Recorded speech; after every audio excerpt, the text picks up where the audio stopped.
దాచుకోవటం వల్ల ఏమైపోయింది, ఇప్పుడు పార్టీయే ఓడిపోయే పరిస్థితి వచ్చింది. ఆయన గనక దిద్దుబాటు చర్యలు అధికారంలో ఉండగానే చేపట్టుంటే కనీసం 11 కాకపోతే 22 వచ్చాయి, 22 కాకపోతే 33 వచ్చిండేవి. ఓకే, అది లక్ష్మణ్. కూటమి పార్టీలో నామినేటెడ్ పదవులు కూడా అనౌన్స్ చేయబోతున్నారట. ఇదిగో పదవులు అదిగో పదవులు అని లిస్టులు కూడా వస్తున్నాయి. ఇంకా పూర్తి స్థాయిలో వాళ్ళు కూడా ప్రజాక్షేత్రంలోకి వచ్చారంటే మీరు ఇంకా ఇబ్బందులు పడాలేమో. ఇప్పుడు కొంతవరకే జరుగుతుంది. వర్మ గారు, నేను కూటమి నామినేటెడ్ పోస్టుల మీద మాట్లాడతా. తర్వాత ముందు అరుణ గారు మాట్లాడినట్టు మాటలు కొంచెం ఎక్స్ప్లెయిన్ చేసిన తర్వాత చెప్పండి. అరుణ గారు అన్నారు ఎవరు సంక్షేమం అంటే పెన్షన్ విధానం ఏది తీసుకురాలేదు కదా. పెన్షన్ విధానం జగన్మోహన్ రెడ్డి గారు తీసుకురావాలి. కానీ దామోదర సంజయ్ గారు అప్పుడు మొట్టమొదటి పెన్షన్ విధానం తీసుకొచ్చింది దామోదర సంజయ్ గారు. దాన్ని వీళ్ళందరూ కూడా ఇంప్లిమెంటేషన్ పార్టీ తీసుకొచ్చింది. ₹2 కిలోకి ఆనాడు ఎన్టీ రామారావు గారు తీసుకొచ్చారు. తదుపరి గవర్నమెంట్ వస్తే గవర్నమెంట్ ఇదేం జరిగింది. అలాగే వాలంటీర్లేమో మరి ఈ గ్రామ స్వరాజ్యాన్ని ఎలా చేశారు అలా చేశారు అన్నారు. మరి టీడీపీ ప్రవేశపెట్టినటువంటి జన్మభూమి కమిటీలు ఏం చేశాయండి? జన్మభూమి కమిటీలో అయితే మరీ దారుణం కదా. వాళ్ళని సాక్షి ఎవరైతే జన్మభూమి కమిటీలో ఉన్నటువంటి ఆ 10 మందిని కూడా సదరు స్త్రీ కానీ సదరు వ్యక్తి కానీ సాటిస్ఫై చేస్తేనే పెన్షన్ వచ్చేది. సాటిస్ఫై చేస్తేనే ఒక డక్స్వేటో ఇంకో సర్టిఫికేటో లేకపోతే ఏదో వాళ్ళు పథకం వచ్చేది. కానీ ఇప్పుడు వాలంటీర్ ఆ పరిస్థితులు లేవు కదా. నువ్వు 60 అయితేనే చాలు వాలంటీర్ ఇంటికి వచ్చి రిఫర్ చేస్తావు. ఇది ఎంత చర్చ చేసుకున్నా గత 5 సంవత్సరాల నుంచి మనం చేసుకుంటాను. ప్రజలు నమ్మలేదు కదా.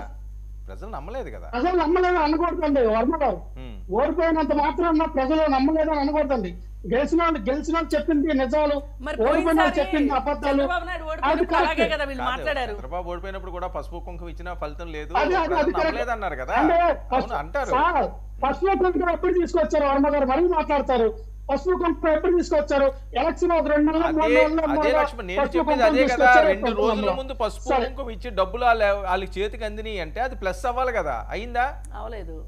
అదే అవుతుంది. ఇప్పుడు వర్మ గారు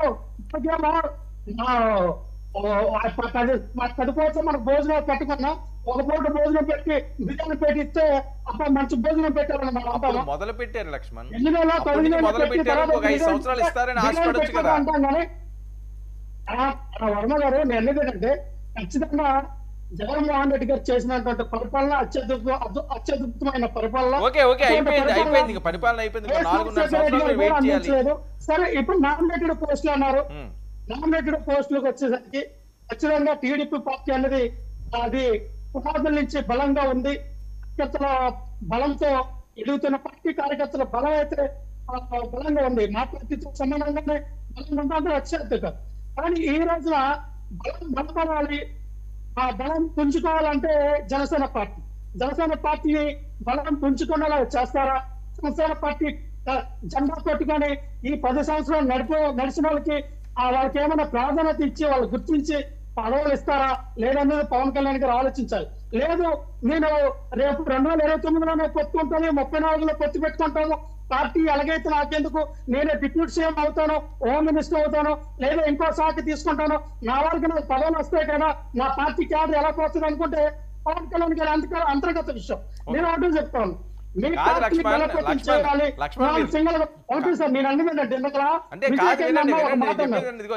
జనసేనవి ఉన్నాయి కదా లిస్టులోని. ఎక్కడ చూసినా మీ సోదరు పేరు మారుమోగుతుంది, ఏ లిస్టు చూసినా. నేనైతే హాస్టల్ గా చెప్తా ఉన్నా వర్మ గారు, రాయపతి అరుణ గారు లాంటి వ్యక్తులు కానివ్వండి, కిరణ్ లాంటి వ్యక్తులు కానివ్వండి, ఇవ్వాలా కష్టపడిన వాళ్ళకి పార్టీని రిప్రజెంట్ చేసిన వ్యక్తిని గుర్తించి ఇప్పుడు అరుణ గారికి ఇస్తే న్యాయం చేయగలరు. మనకి ఏ శాఖ ఇస్తే ఆ శాఖకి న్యాయం చేయగలరు. కిరణ్ గారికి కూడా ఎటువంటిది ఇచ్చారో చేయగలరు, గుర్తించమన్నా ఎవరికైనా. ఎందుకంటే ఇప్పుడు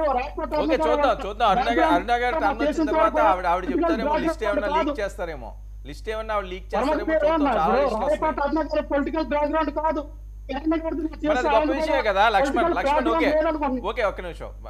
ఆవిడ అరుణ అది పొలిటికల్ బ్యాక్గ్రౌండ్ కాదు, చాలా సామాన్యంగా ఎదిగిన వ్యక్తి, మన కళ్ళ ముందు ఎదిగిన వ్యక్తి, మనకంతా తెలుసు. ఇప్పుడు ఆవిడకి హై ప్రయారిటీ ఇస్తున్నారు కదా, ఏ లిస్టు చూసినా ఆవిడ పేరు ఉంటున్నది. కొన్ని పేర్లు మాయమవుతున్నాయి, ఆవిడ పేరు ఉంటున్నది అంటే అర్థం ఏంటి? ప్రయారిటీ ఇచ్చినట్టే కదా. ఎక్కడ కూడా పవన్ కళ్యాణ్ గారు ఎవరి మాటలు వినకుండా ఎటువంటి రికమెండేషన్ లేకుండా పారదర్శకంగా వాళ్ళ కమిటీలు వాళ్ళు వేసుకుంటే రేపు 2029కి సింగిల్ పోటీ చేసే అవకాశం right. Okay okay okay Vijay పోటీ చేసే అవకాశం